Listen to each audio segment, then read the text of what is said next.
Chapter 3, The Slave Caravans. It was painful to travel in a stolopin, unbearable in Black Maria, and the transit prison would soon wear you down. And it might just be better to skip the whole lot and go straight to camp in the red cattle cars. As always, the interests of the state and the interests of the individual coincided here. It was also to the state's advantage to dispatch sentenced prisoners straight to the camps by direct routing, and thus avoid overloading the city trunk line railroads, automotive transport, and transit camp personnel. They had long since grasped this fact in GULag, and it had been taken to heart. Witness the caravans of red crows, the red cattle cars, the caravans of barges, and, where there were no rails and no water, the caravans on foot. After all, prisoners could not be allowed to exploit the labor of horses and camels. The trains were always a help when the courts in some particular way were working swiftly, or the transit facilities were overcrowded. It was possible in this way to dispatch a large number of prisoners in one batch. That is how the millions of peasants were transported in 1929-31. That is how they exiled Leningrad from Leningrad. That is how they populated the Kolyma in the 30s.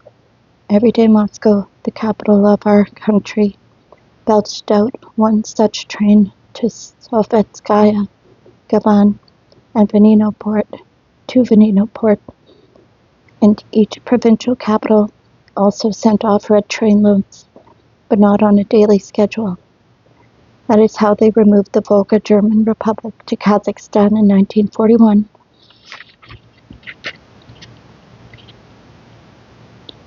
And later, all the rest of the exiled nations were sent off in the same way. In 1945, Russia's prodigal sons and daughters were sent from Germany, from Czechoslovakia, from Austria, and simply from western border areas. Whoever had gotten there on his own in such trains as these. In 1949, that is how they collected the 58s in special camps. The stolopins followed routine railroad schedules, and the red trains travel on imposing waybills signed by important GULag generals. The stolopins cannot go to an empty site, to nowhere. Their destination must always be a station, even if it's some nasty little two-bit town with some preliminary detention cells in an attic. But the red trains can go into emptiness, and wherever one does go, there immediately rises right next to it, out of the sea of the steppe or the sea of the taiga, a new island of the archipelago. Not every red cattle car is ready as is to transport prisoners. First, it has to be prepared, but not in the sense some of our readers might expect, that the coal or lime is carried before it was assigned to carry people, has to be swept out in the car cleaned. That isn't always done, nor in the sense that it needs to be caulked and to have a stove installed if it is winter, when the section of the railroad from Knazh Pogost to Ropcha was being built and wasn't yet part of the general railroad network. They immediately began to transport prisoners on it, in freight cars without either stoves or bunks. In winter, the Zeks lay on the icy, snowy floor and weren't even given any hot food, because the train could make it all the way through this section in less than a day. Whoever can in imagination lie there like them and survive those 18 to 20 hours shall indeed survive. Here is what was involved in preparing a red cattle car for prisoners. The floors, walls, and ceilings had to be tested for strength and checked for holes or faults. Their small windows had to be barred, a hole had to be cut in the floor to serve as a drain, and specially protected by sheet iron firmly nailed down around it. The necessary numbers of platforms on which the convoy guards would stand with machine guns had to be evenly distributed throughout the train, and if there were too few, more had to be built. Access to the roofs of the cars had to be provided. Sites for searchlights had to be selected and supplied with uninterrupted electrical power. Long-handled wooden mallets had to be procured. A passenger car had to be hooked on for the staff, and if there wasn't one, then instead heated freight cars had to be prepared for the chief of the convoy, the security officer, and the convoy. Kitchens had to be built for the convoy and for the prisoners, and only after all this had been done was it all right to walk along the cattle cars and chalk on the sides special equipment or perishable goods. In her chapter, The Seventh Car, Yevgenia Ginsburg describes the transport of red cars very vividly, and her description largely obviates the necessity of presenting details here. The preparation of the train has been completed, and ahead lies the complicated combat operation of loading the prisoners into the cars. At this point, there are two important and obligatory objectives: to conceal the loading from ordinary citizens and to terrorize the prisoners. To conceal the loading from the local population was necessary because approximately 1,000 people were being loaded on the train simultaneously, at least 25 cars, and this wasn't your little group from Stolypin that could be led right past the townspeople. Everyone knew, of course, that arrests were being made every day and every hour, but no one was to be horrified by the sight of large numbers of them together. In Orel in 1938, you could hardly hide the fact that there was no home in the city where there hadn't been arrests, and weeping women in their peasant carts blocked the square in front of the Orel prison, just as in Surikoff's painting The Execution of the Streltsy,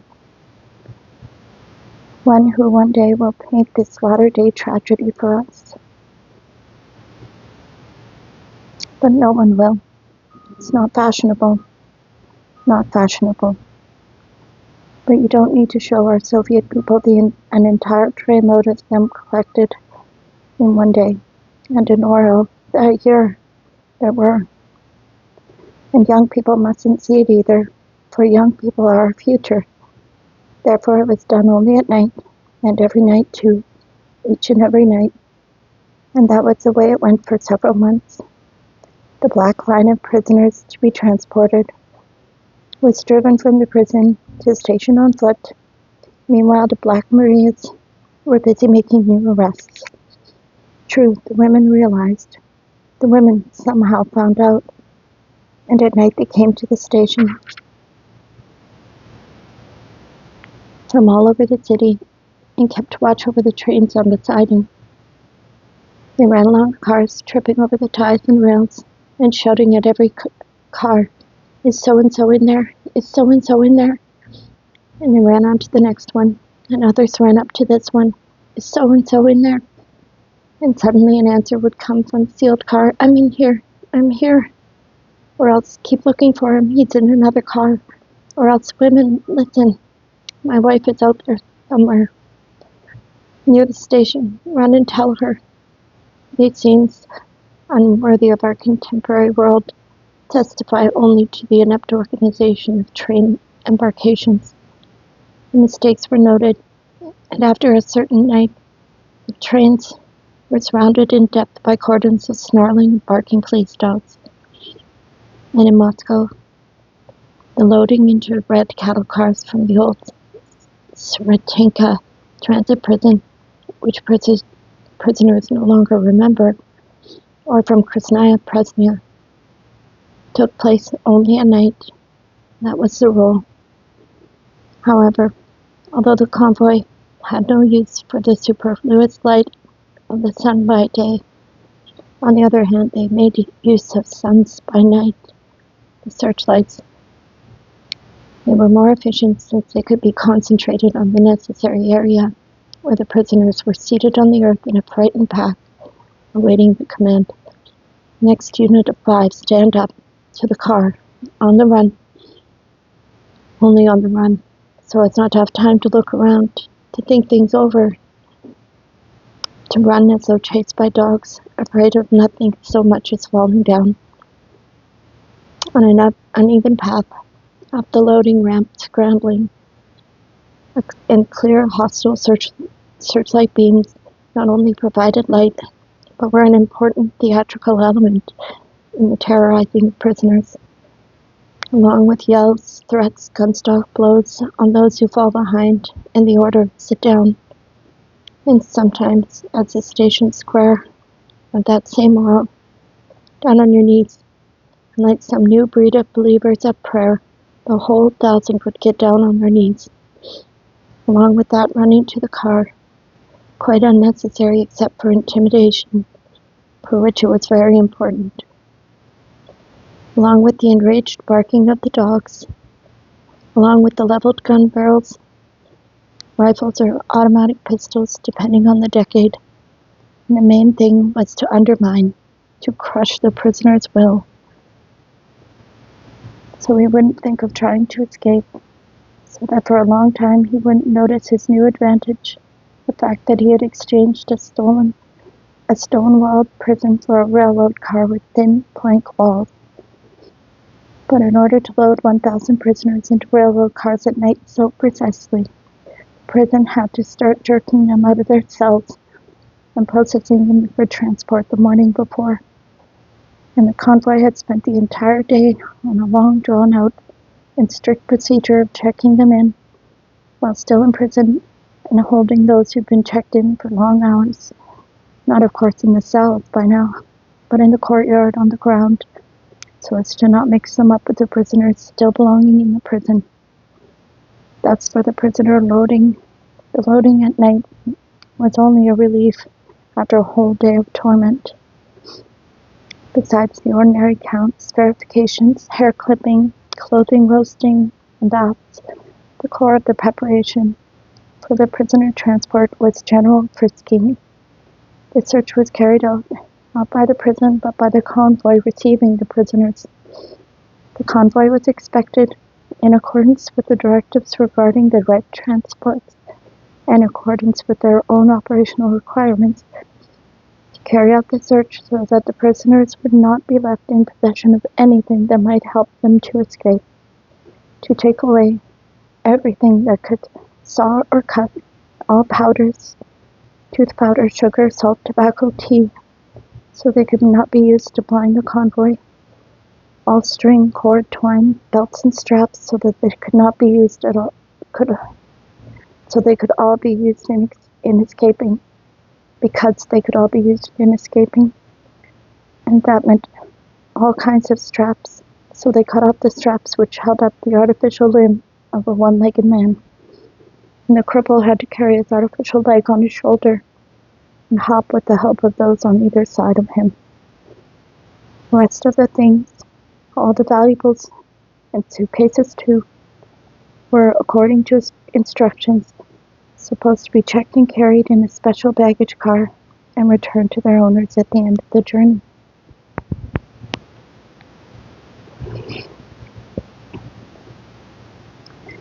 Yet the power of the Moscow directive was weak, and might be ignored by the Vologda or the Kubyshev convoy, while the power of the convoy over the prisoners was very corporeal,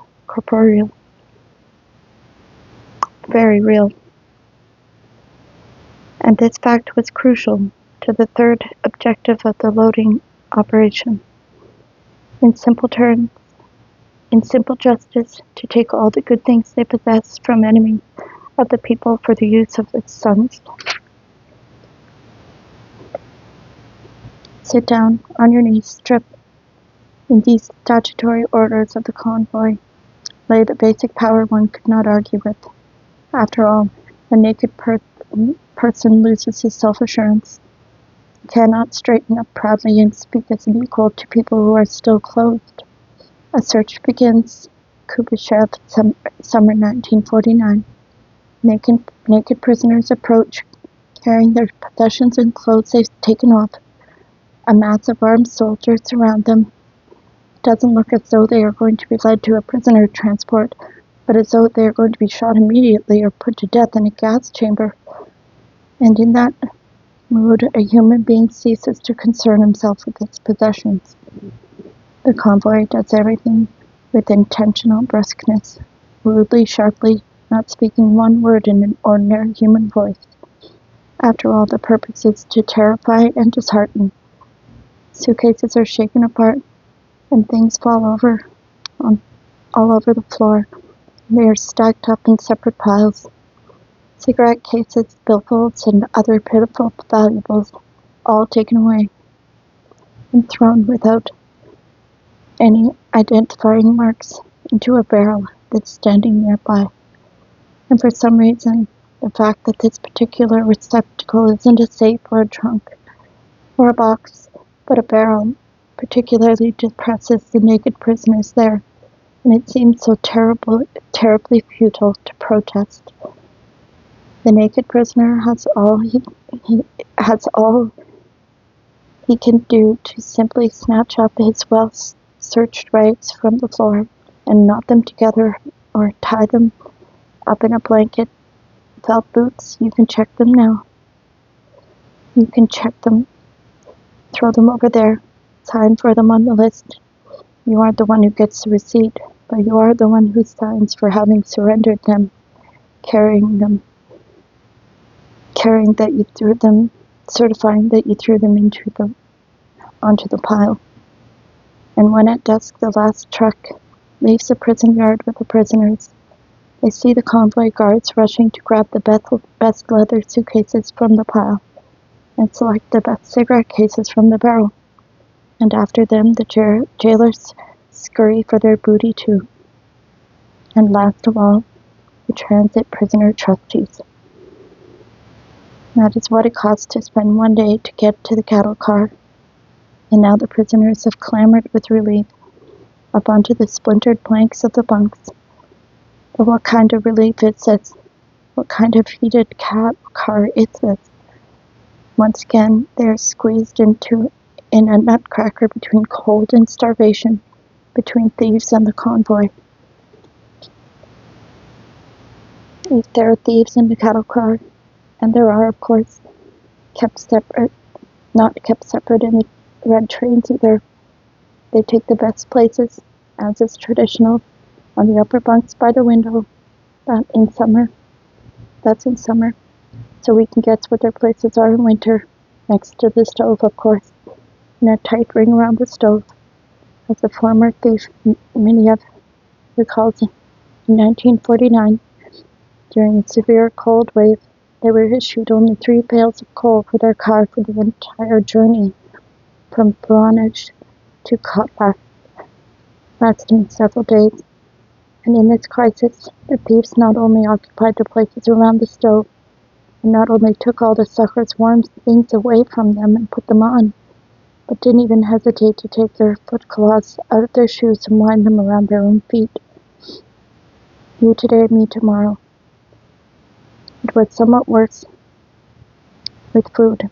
The thieves took charge of the whole ration for the car, and they kept the best for themselves along with whatever else they needed. Bolshevik recalls a 3-day prisoner transport from Moscow to Parabory in 1937. They didn't cook anything hot on the train for such a short journey and handed out only dry rations. The thieves took the best for themselves, but gave the others permission to divide up the bread and herring. And that meant they weren't hungry. When the ration was hot and the thieves were in charge of distributing it, they divided up the gruel among themselves. A 3-week transport from Kishinev to Peshora in 1945. With all this, the thieves didn't scruple to engage also in plain and simple robbery en route. They noticed an Estonian's gold teeth, and they pushed him down and knocked out his teeth with a poker.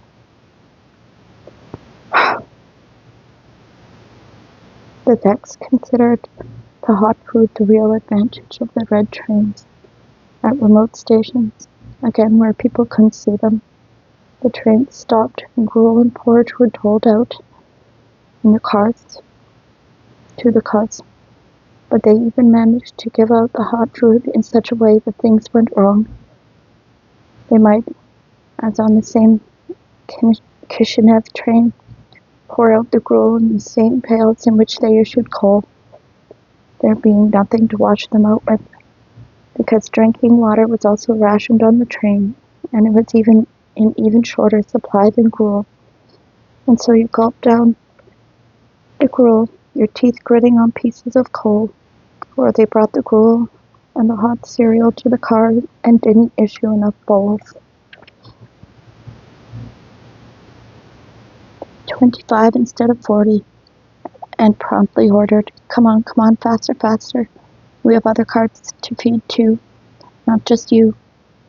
How then could you eat? How could you divide it up? You couldn't dish it out equitably on the basis of bowls, and that meant you had to estimate each portion so as not to give out too much. So those being served first would shout, stir it, and the last kept silent. There would be more on the bottom. The first were eating and the last waiting. They would have liked the others to eat faster because they were hungry, and meanwhile the gruel would be getting cold in the barrel, and they were also being hurried from the outside.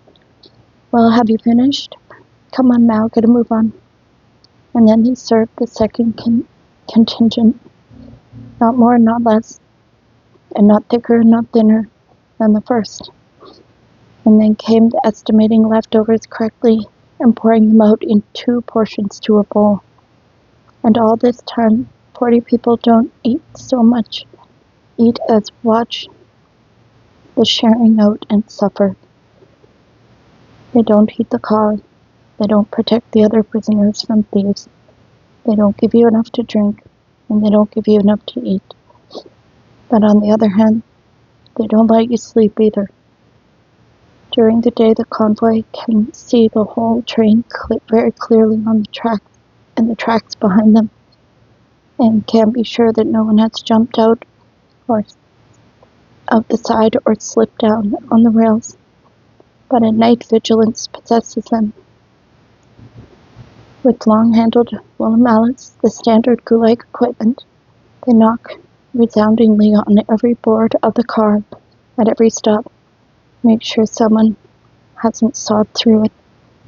And at certain stops, the door of the car is thrown open, the light of the lantern or the beam of the searchlight. Check up, and this means get on your feet and be ready to go where they tell you. Everyone run to the left or to the right. The convoy guards jump inside with their mallets. Others have ranged themselves in a semicircle outside with automatic pistols, and they point to the left.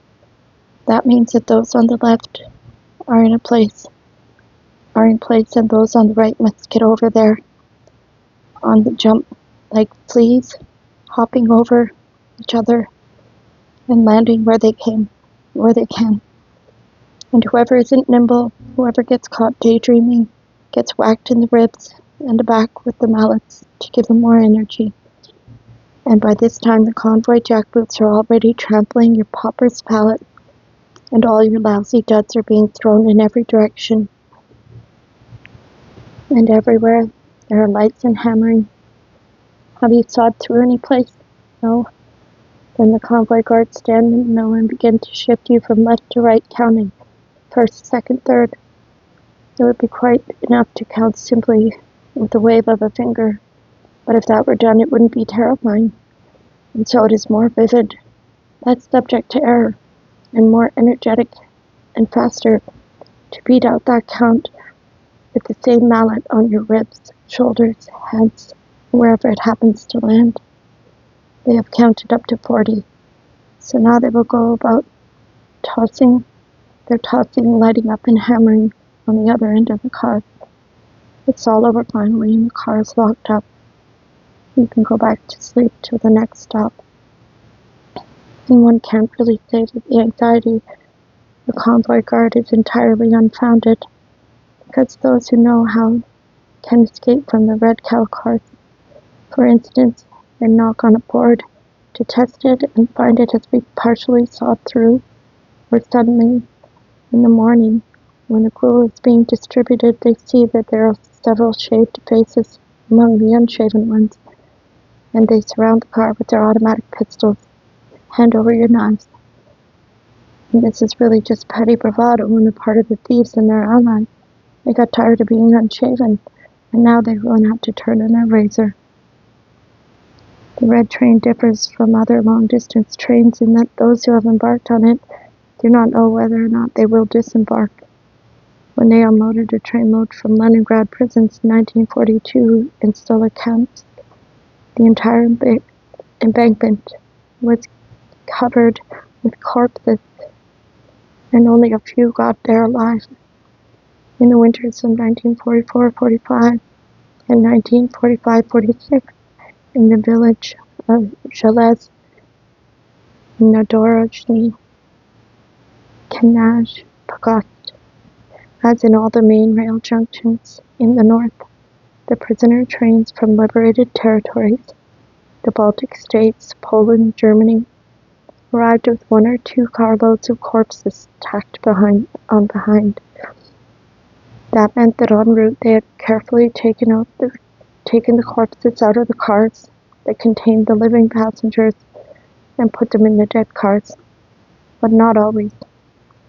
There were many occasions when they found out who was still alive and who was dead when they opened up the car after arriving in this GULag station. Those who didn't come out were dead. It was terrifying and deadly to travel this way in winter, because the convoy, with all its bother about security, wasn't able to haul coal for 25 stoves. But it wasn't so cushy to travel this way in hot weather either. 2 or 4 tiny windows were tightly sealed, and the car roof would overheat, and the convoy wasn't about to exert itself in hauling water for 1,000 prisoners. After all, it couldn't even manage to just give one Stolypin car enough to drink. The prisoners considered April and September the best months for transport, but even the best of the seasons was too short if the train was en route for 3 months. Leningrad to Vladivostok in 1935. And if such a long trip isn't the prospect, then arrangements have been made for both political indoctrination of the convoy soldiers and spiritual care of their imprisoned souls. In a separate railroad car attached to such a train travels a godfather, a security officer. He has made his preparations for the prisoner transport train back in prison, and prisoners are assigned to cars not simply at random, but according to lists he has validated. He is the one who appoints the monitor in each car, and who has instructed and assigned a stool pigeon in each. On long stops he finds some pretext for summoning both from the car, and asks what the people are talking about there. Any such security chief would be ashamed to finish the journey without signed and sealed results. And so right there en route he puts them under interrogation. And lo and behold, by the time they reach their destination, the prisoner has been handed a new prison term. No, damn that red cattle car train too. Even though it did carry the prisoners straight to their destination without changing trains. Anyone who has ever been in one will never forget it. Just as well get to camp sooner, just as well arrive sooner. A human being is all hope and impatience. As if the security officer in camp will be any more humane, or the stoolies any less unscrupulous. It's just the other way around. as if they won't force us to the ground with those same threats and those same police dogs when we arrive. Sit down, as if there will be any less snow on the ground in camp than what is sifted through into the cattle cars. And as if it means that we've already gotten to where we're going when they begin to unload us and won't be carried farther in open flat cars on a narrow gauge track. And how can they carry us in open flat cars? How can we be kept under guard? That's a problem for the convoy. And here is how they do it. They order us to lie down all huddled together, and they cover us with one big tarp, like the sailors in the motion picture Potemkin before they're to be executed. And say thank you for the tarp, too. In the north in October, Olenin and his comrades had the luck to have to sit in open flat cars all day long. They had already embarked, but no locomotive had come. First it rained, then it froze, and the deck's rags froze on them. The tiny train will jerk and toss as it moves, and the sides of the flat car will begin to crack and break, and the bouncing will hurl someone off the car and under the wheels. And here's a riddle. If one is traveling at 60 miles from Dudinka through the Arctic frost in open flat cars on the narrow gauge track, then where are the thieves going to be? Answer, in the middle of each flat car, so the livestock around them will keep them warm and keep them from falling under the train themselves. Right answer. Question, what will the Czechs see at the end of this narrow gauge track? 1939. Will there be any buildings there? No, not a one. Any dugouts?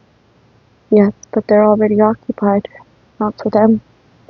Does that mean that the first thing they will do will be to dig themselves dugouts? No, because how can they dig in the Arctic winter? Instead, they will be sent out to mine metal. And where will they live? What, live? Oh yes, live. They will live in tents. But there will always be a narrow gauge track. But will there? No, of course not. Train arrived. You're at Salva Station, February 1938. The railroad cars were opened up at night. Bonfires were lit alongside the train, and disembarkation took place by their light. Then a count-off, forming up and a count-off again. The temperature was 32 degrees below 0 centigrade. The prisoners' transport train had come from the Donbass, and all the prisoners had been arrested back in the summer and were wearing low shoes, Oxfords, and even sandals. They tried to warm themselves at the fires, but the guards chased them away. That's not what the fires were there for. They were there to give light. Fingers grew numb almost instantly. The snow filled the thin shoes and didn't even melt. There was no mercy, and the order was given. Fall in, form up. One step to the right or left and we'll fire without warning. Forward march. The dogs on their chains howled at the favorite command and the excitement of the moment. The convoy guards marched ahead in their sheepskin coats. And the prisoners in their summer clothes marched through the deep snow on a totally untraveled road, somewhere into the dark taiga. Nary a light ahead. The northern lights gleamed. For them it was their first and probably their last view of them. The fir trees crackled in the frost. The ill-shod prisoners paced and trod down the snow, their feet and legs growing numb from the cold. Or, as an example, here is a January 1945 arrival in Peshora. Our armies have captured Warsaw. Our armies have cut off East Prussia. An empty snowy field. The prisoners were tossed out of the cars, made to sit down in the snow by sixes, painstakingly counted off, miscounted and counted again. They were ordered to stand up, and they were harried through a snowy virgin waste for 4 miles. The prisoner transport was also from the south, from Moldavia, and everyone was wearing leather shoes. The police dogs were right at their heels, and the dogs pushed the Czechs in the last row with their paws on their back, breathing on the backs of their heads. 2 priests were in that row, an old gray-haired Father Fyodor Floria, and young Father Victor Shipovnikov, who was helping to hold him up. What a use for police dogs. No, what self-restraint it showed on the dogs' part. After all, they wanted to bite so badly. Finally they arrived. There was a camp reception bath. They had to undress in one cabin, run across the yard naked, and wash in another. But all this was bearable now, and the worst was over. They had arrived. Twilight fell, and all of a sudden it was learned that there was no room for them. The camp wasn't ready to receive the prisoner transport. And after the bath, the prisoners were again formed up, counted, surrounded by dogs, and marched back to their prisoner transport train. All those 4 miles, but this time in the dark. And the car doors had been left open all those hours, and had lost even their earlier pitiful measure of warmth. And then all the coal had been burned up by the end of the journey, and there was nowhere to get any more now. And in these circumstances, they froze all night, and in the morning were given dried carp, and anyone who wanted to drink could chew snow, and then marched back along the same road again. And this, after all, was an episode with a happy ending. In this case, the camp at least existed. If it couldn't accept them today, it would tomorrow. But it was not at all unusual for the red trains to arrive nowhere, and the end of the journey often marked the opening day of a new camp. They might simply stop somewhere in the taiga under the northern lights and nail to a fir tree a sign reading "First OLP." And there they would chew on dried fish for a week and try to mix their flour with snow. But if a camp had been set up there even 2 weeks earlier, that already spelled comfort. Hot food would have been cooked, and even if there were no bowls, the first and second courses would nonetheless be mixed together in wash basins for 6 prisoners to eat from at the same time. And this group of 6 would form a circle. There were no tables or chairs yet, and 2 of them would hold onto the handles of the wash basin with their left hand and would eat with their right hands, taking turns. Am I repeating myself? No. This was February 1937, as reported by Loschilin. It is not I who am repeating myself, but GULag. Next, they would assign the newcomers brigade leaders from among the camp veterans, who would quickly teach them to live, to make do, to submit to discipline, and to cheat. And from their very first morning, they would march off to work, because the chimes of the clock of the great epoch were striking and it could not wait. The Soviet Union is not, after all, some czarist hard labor academy for you, where prisoners got 3 days rest after they arrived. Oh.